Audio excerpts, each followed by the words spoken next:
দেশে corona virus মহামারীর দ্বিতীয় ঢেউয়ে আক্রান্তরা আগের চেয়ে দ্রুত মারা যাচ্ছেন। এক প্রতিবেদনে করোনা ভাইরাস সংক্রমণ পরিস্থিতি বিশ্লেষণ করে আইডিসিআর বলেছে, এবছর এপ্রিলে আগের বছরের সর্বোচ্চ মৃত্যুহারের চেয়েও প্রতিদিন প্রায় 50% বেশি মানুষের মৃত্যু হয়েছে। আর মেডিকেল জার্নাল ল্যান্সেটে প্রকাশিত এক গবেষণা প্রতিবেদন বলছে, করোনা ভাইরাস মূলত বাতাসের মাধ্যমে ছড়ায় এবং মোট সংক্রমণের অন্তত 40%ই উপসর্গহীনদের মাধ্যমে ছড়িয়ে থাকে। এই বিষয় নিয়ে আজকে কথা বলবো। আমাদের সঙ্গে আছেন অণুজীব বিজ্ঞানী অধ্যাপক ডক্টর সমীর কুমার সাহা এবং স্বাস্থ্য অধিদপ্তরের মুখপাত্র ও লাইন ডিরেক্টর অধ্যাপক ডাক্তার নাজমুল ইসলাম। দুঃখিত। আপনাদের দুজনকে স্বাগত জানাচ্ছি সংবাদযোগে।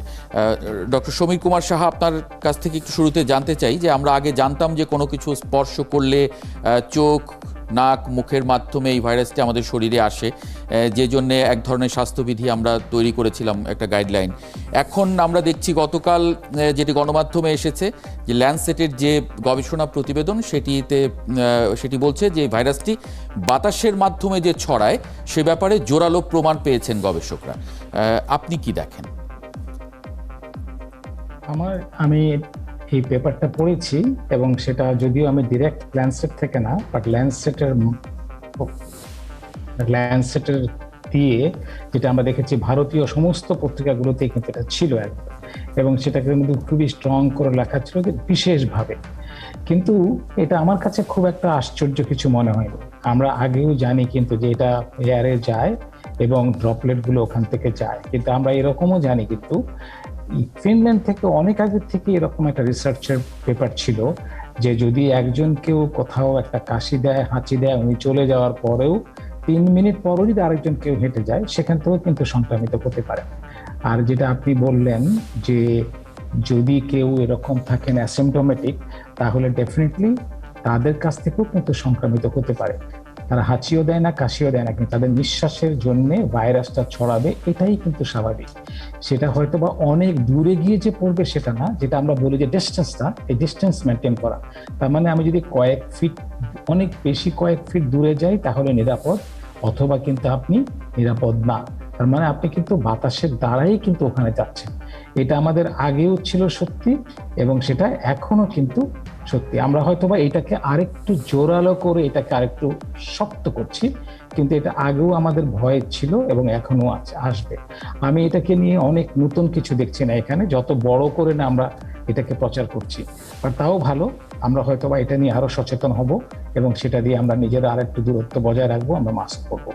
আচ্ছা, বাতাসের মাধ্যমে যদি ছড়ায়ও, তাহলে আমরা যে স্বাস্থ্যবিধিগুলো এখন মানছি, হাত ধোয়া, মাস্ক পরা বা একটু ডিস্টেন্স মেনটেন করা একজন থেকে আরেকজন, বা আমরা বদ্ধ জায়গায় অনেকে একসঙ্গে না থেকে আমরা খোলা জায়গায় থাকার চেষ্টা করা, দরজা জানালা খুলে রাখা ঘরের, সেগুলো মেনটেন করলেও কি একই ধরনের মানে আমরা নিরাপদ থাকতে পারবো যদি বাতাসের মাধ্যমে ছড়ায়ও?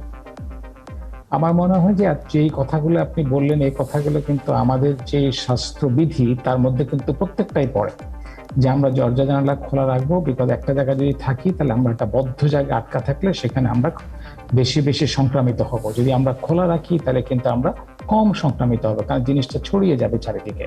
সুতরাং এটা আমরা আগে যেরকম এখনো আমরা সেরকমই, যেটা আমরা আগে যত কিছু করছিলাম তত কিছুই, তার থেকে বেশি কিছু না, জাস্ট আমাদের সাবধানতা একটু বেশি। যে আমরা এরকম মনে করলেই হবে না যে আমাদের কেউ হাঁচি দিল, কাশি দিল, তখনই শুধু আমি পাবো, না হলে আমার কাছে আসবে না, সেটা শুধু আমরা আর একটু জোর দিয়ে বলছি। জি, অধ্যাপক সমীর কুমার সাহা, আরেকটি বিষয় একটু জানি আপনার কাছে, যে আক্রান্তরা আগের চেয়ে দ্রুত মারা যাচ্ছেন, আইডিসিআর এটি বলছে, এবং আমাদের দেশের প্রেক্ষাপটে এপ্রিলে আগের বছরের সর্বোচ্চ যে মৃত্যু হার ছিল তার চেয়েও প্রতিদিন প্রায় 50% বেশি মানুষ মারা যাচ্ছেন প্রতিদিন। আইডিসিআর এর গবেষণাই বলছে, মানে আফ্রিকান ভ্যারিয়েন্ট বা ইউকে ভ্যারিয়েন্ট বা অন্যান্য ভ্যারিয়েন্টের কথা বলা হচ্ছে। মানে এই ভ্যারিয়েন্টগুলো কতটা ভয়ঙ্কর এবং এগুলোর বৈশিষ্ট্য আসলে কি দেখেন আপনি? সো একটা হলো যে আমি এত সহজে মনে হয় গবেষণাটাকে আর একটু ডেপথে যেতে হবে বলার জন্য যে এটা আমাদের মৃত্যুর জন্য কারণ হচ্ছে, কারণ অনেকগুলো কারণ এর সাথে আছে আর এটার সাথে। এবং আমরা যদি একটু চিন্তা করি এখন যে যতজন মানুষের এখন সংক্রমণ হচ্ছে, তার যতজনের টেস্টিং হচ্ছে সেটার পার্সেন্টেজটা কিন্তু অনেক বেশি। তার মানে আমরা কিন্তু এখন যতজনের টেস্ট করার কথা তার থেকে সংখ্যায় কম করছি। যদি তাই হয় তাহলে আমাদের এখন প্রায় মাঝে মাঝে 20% বা তারও বেশি পার্সেন্ট কিন্তু পজিটিভ হচ্ছে। তার মানে হলো যে আমরা বেশিরভাগ লোককে পাচ্ছি যারা আসলে সংক্রামিত হয়ে আমাদের কাছে আসছেন। সুতরাং সিভিয়ার কেসগুলো কিন্তু আমাদের কাছে বেশি আসছেন, আমরা অনেককে মিস করছি, কারণ আমরা অনেক মানুষকে সিকোয়েন্স টেস্ট করতে পারছি না যতটা আমাদের করা উচিত। তো যখনই যারা সিভিয়ার কেসগুলো আসে তখন তো তাদের মৃত্যু হওয়ার সম্ভাবনাই বেশি, নাম্বার ওয়ান। নাম্বার টু, যদি আমরা চিন্তা করি যে আমাদের ইউকে ভ্যারিয়েন্ট যখন এসেছে তাতে করেও কিন্তু আমরা পাবলিকেশনেও দেখেছি যে সেখানে সিভিয়ারিটি আছে, বাট ওইটাকে এক ধাপ পেরিয়ে যখন আরো দুটো মিউটেশন হয়ে যেটা সাউথ আফ্রিকান ভ্যারিয়েন্ট হয়েছে, সেটা কিন্তু একইভাবে তারা অনেক বেশি বিস্তৃত করে, এক নম্বর। দু নম্বর কথা হয় যে সেটা কিন্তু আবার ভেরুলেন্সও বেশি আছে।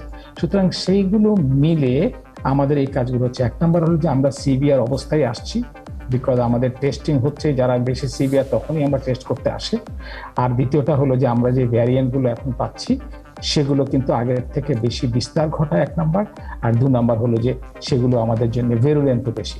সুতরাং এই জন্যই কিন্তু আমাদের হয়তো বা আমাদের এই যে মৃত্যুর হার সেগুলো বেশি। আমরা আরো ডিটেইলে গ্র্যাজুয়ালি কিন্তু আমরা যখন আমরা গবেষণাগুলো হবে, আমাদের এখানে না হোক সারা পৃথিবী জুড়েই হচ্ছে, আমরা আরো বেশি বলতে পারবো আর কি কি উপসর্গ এর সাথে আছে। জি, অধ্যাপক নাজমুল ইসলাম, আমরা পরীক্ষা যে পরিমাণ করা উচিত সেই পরিমাণ করছি কিনা এই প্রশ্ন রেখেছেন অধ্যাপক সমীর সাহা। সেই জায়গায় কি বলবেন, আমরা এত কম পরীক্ষা করছি কেন? এর কয়েকদিন আগেও তো আমরা গত সপ্তাহেই দেখেছি আমরা প্রায় 32,000-34,000 পরীক্ষা করছিলাম, এখন সেটা অনেকটা কমে এসেছে কেন? ধন্যবাদ আপনাকে। অধ্যাপক সমীর সাহা কিন্তু যথার্থই বলেছেন, কারণ একটা মহামারী বা অতিমারিতে কিন্তু পরীক্ষাটা খুব জরুরি, পরীক্ষার পর হচ্ছে কন্টাক্ট ট্রেসিং। এখন পরীক্ষাটা কমে গেল কেন? আমাদের কিন্তু ল্যাবের সক্ষমতা আছে, আমাদের পর্যাপ্ত রিয়েজেন্ট আছে, কিট আছে, আমাদের টেকনোলজিস্ট এবং অন্যান্য আনুষঙ্গিক সহায়ক শক্তির সংখ্যা অল্পতা থাকলেও যে কজন আছেন তারা কিন্তু এই 34-35 হাজার বা তার চেয়ে বেশি পরিমাণ পরীক্ষা করবার কিন্তু সক্ষমতা রাখেন। কিন্তু দুর্ভাগ্যবশত আমরা গত কদিনে খেয়াল করছি যে পরীক্ষা করতে আসা লোকের সংখ্যাটা কমে গেছে। সেটি হয়তো কঠোর লকডাউন বা এরকম পরিস্থিতির একটি ব্যাপার হতে পারে। অন্য আরেকটি বিষয় হতে পারে যে এক ধরনের ডিনায়াল, মানে জ্বর হয়েছে কিন্তু সেটি আমার করোনা নয়, আমি পরে যাব আর একটুখানি দেখি, এবং গুরুতর অসুস্থ না হওয়া পর্যন্ত আর পরীক্ষা করার জন্য কিন্তু যাচ্ছেন না। এই বিষয়টি একটি ব্যাপার হতে পারে। আর গ্রামেগঞ্জে উপজেলা হেলথ কমপ্লেক্স যেখানে পরীক্ষা হয় সেটা গ্রামের অনেক জায়গা থেকে অনেক দূরে হয়ে যায়, পরীক্ষা না করতে যাওয়ার সেইটিও একটি কারণ হতে পারে।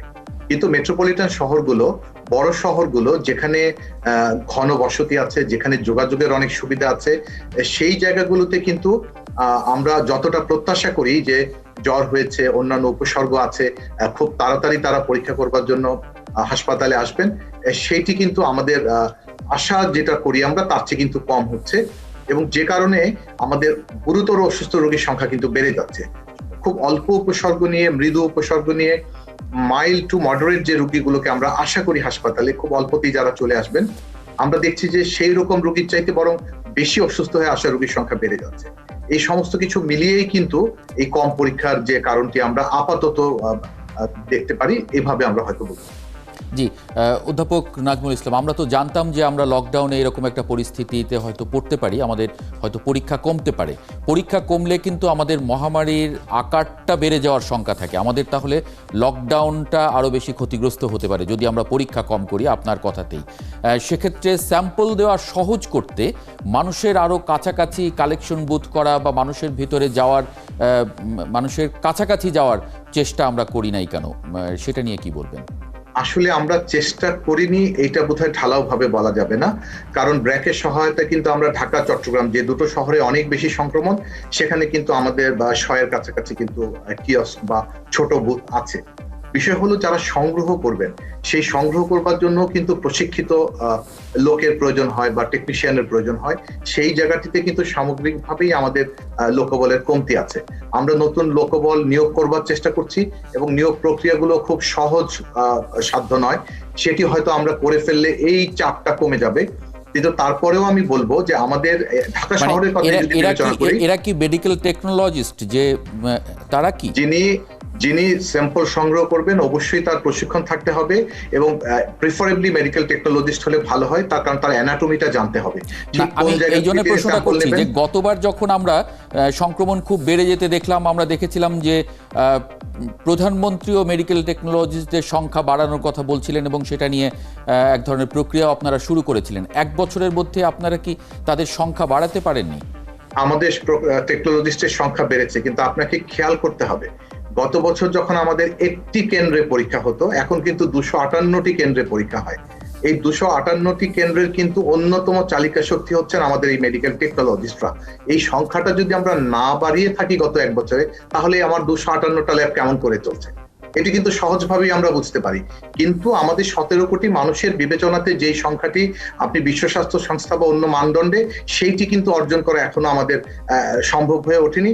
বহু বছর সেটির জন্য সময় লাগবে, কিন্তু আমরা আমাদের যে সক্ষমতার জায়গাটি সেটি আমরা বহু গুণে বাড়িয়েছি। তারপরেও কিন্তু জনসচেতনতার যে জায়গাটি, স্বেচ্ছায় যদি কেউ পরীক্ষা করতে না আসেন, তার ঘরের দরজায় বসে থাকলেও কিন্তু নমুনাটি সংগ্রহ করা মোটেও সম্ভবপর হবে না। সেই জায়গাটিতে আমরা জনসচেতনতা আশা করি, কারণ জনসচেতনতাই কিন্তু তার নিজের পরিবারকে, তার প্রতিবেশীদেরকে নিরাপদ রাখতে সহায়তা করে। কারণ যিনি কোভিড পজিটিভ হয়ে আছেন কিন্তু পরীক্ষা করতে চাচ্ছেন না, খোলামেলা ঘরের ভিতরে সবার সঙ্গে মেলামেশা করছেন, তিনি কিন্তু তার পুরো পরিবারকে আক্রান্ত করছেন। তার পরিবারকে দিয়ে কিন্তু প্রতিবেশীরা আক্রান্ত হচ্ছে, প্রতিবেশীদের দিয়ে কিন্তু একটি পাড়া মহল্লা, একটা ওয়ার্ড কিন্তু সংক্রমিত হচ্ছে। সেই জায়গাটাতে আমরা মনে করি যে আমরা যদি একটু দায়িত্ববোধের পরিচয় দেই, আমরা যদি একটু স্বপ্রণোদিত হয়ে পরীক্ষা কেন্দ্রে যাই, তাহলে কিন্তু নিজের জীবনটা যেমন সহজ হয়ে যায়, নিরাপদ হয়ে যায়, একইভাবে কিন্তু পরিবার তথা প্রতিবেশীরাও নিরাপদ থাকেন। এই জায়গাটিতে আমার মনে হয় যে আরেকটু অনুপ্রেরণা, আরেকটু মোটিভেশন, আরেকটু প্রচার যেটি গণমাধ্যম করছে, সেখানে আর একটু যদি তারা করেন তাহলে কিন্তু আরো সহজ হয়ে যায়।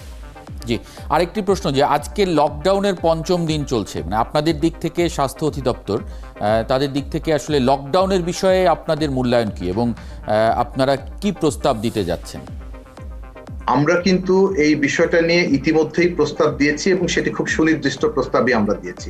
এখন প্রস্তাবটি বিবেচনা যারা করবেন তারা কিন্তু আর্থসামাজিক অবস্থা, মানুষের জীবন জীবিকা সমস্ত কিছু বিবেচনা করেই তারা সিদ্ধান্ত নেবেন। যেই লকডাউনটি হচ্ছে এটি আদর্শ লকডাউন বা ক্লাসিক্যাল লকডাউন বা টায়ার 4 লকডাউন সেই রকম কিন্তু আমরা যদি যুক্তরাষ্ট্র, যুক্তরাজ্য বা ইউরোপের অন্য দেশের সঙ্গে তুলনা করি, তাহলে আমরা সেভাবে বলতে পারবো না। কিন্তু তারপরেও আমরা বলবো যে মন্দের ভালো, মোটেই না হওয়ার চেয়ে যেইটুকুন হচ্ছে এইটিকে যদি আর একটু জোরদার করা যায়, ঘর থেকে বের হওয়ার যে প্রবণতাটি আছে কারণে অকারণে, সেইটিকে যদি হ্রাস টেনে ধরা যায়, এই লকডাউনের সুফল কিন্তু আমরা পাবো। এখন সংক্রমণের হার আজকে 20-এর চেয়ে সামান্য একটু নিচে এসেছে, এতে আত্মতুষ্টির কোনো কারণ নেই। এটি 10% নিচে যতক্ষণ না আসবে, 5% নিচে যতক্ষণ না আসবে, ততক্ষণ পর্যন্ত কিন্তু আমাদের এই বিপদের মধ্যেই আমরা আছি। বিপদ কিন্তু কাটেনি, এইটি প্রত্যেকটি মানুষকেই বুঝতে হবে। জি, ডক্টর সমীর কুমার সাহা, মানে সংক্রমণ কমানোর জন্য আরেকটা উপায় হচ্ছে যে টিকা প্রয়োগ করা ব্যাপক হারে। মানে আমরা অক্সফোর্ড অ্যাস্ট্রাজেনেকার যে টিকা নিচ্ছি, এ পর্যন্ত আমরা 70 লাখ ডোজ টিকা দেওয়া হয়েছে, কেউ দ্বিতীয় ডোজ নিয়েছেন এবং প্রথম ডোজ প্রায় 56 লাখ মানুষ নিয়েছেন। মানে আফ্রিকান ভ্যারিয়েন্ট বা অন্যান্য ভ্যারিয়েন্টগুলোতে এই টিকার আসলে কার্যকারিতা নিয়ে অনেকেই প্রশ্ন তুলছেন, গণমাধ্যমে নানান ধরনের কথা হচ্ছে। আপনি কি জানেন আসলে?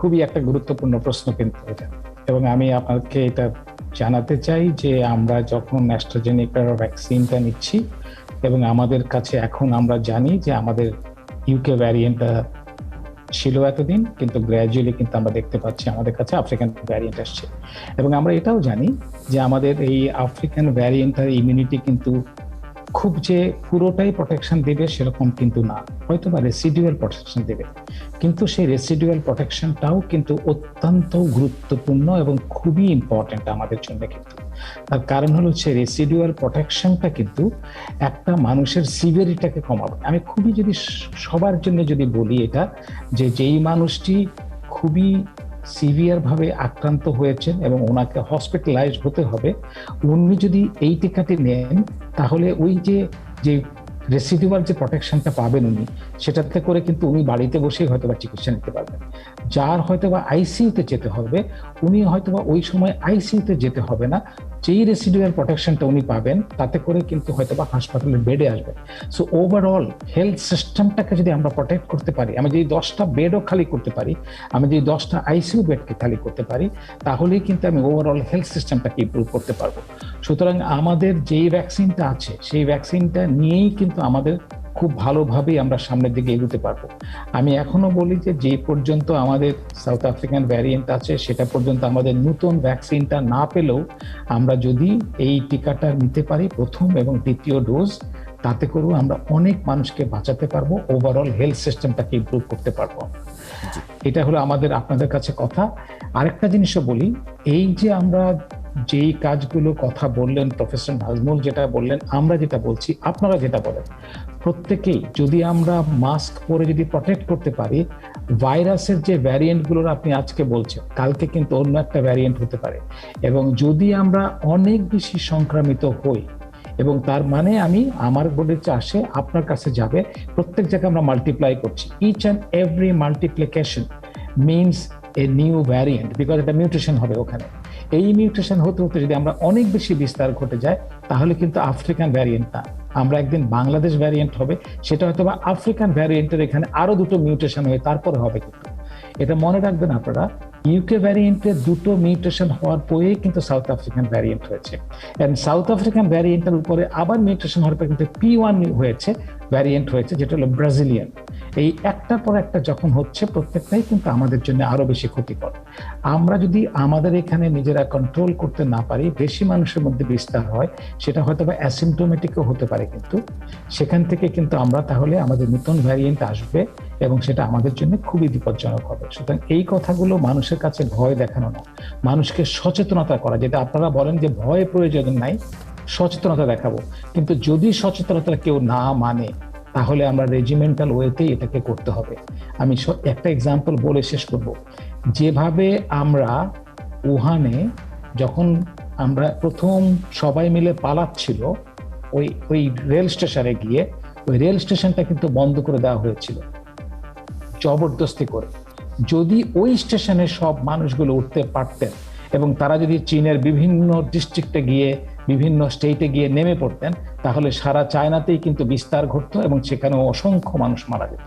জি, আমরা কিন্তু সেই কন্ট্রোলটা যেহেতু করতে পারিনি, কিন্তু এখন অন্তত পক্ষে আমরা সবকিছু করতেই হবে আমাদেরকে, এটাই আমাদের শেষ সময়। কিন্তু জি, অধ্যাপক সমীর কুমার সাহা, আপনাকে অনেক ধন্যবাদ আমাদের সঙ্গে যুক্ত হবার জন্য, এবং অধ্যাপক ডাক্তার নাজমুল ইসলাম, আপনাকেও ধন্যবাদ যুক্ত হবার জন্য।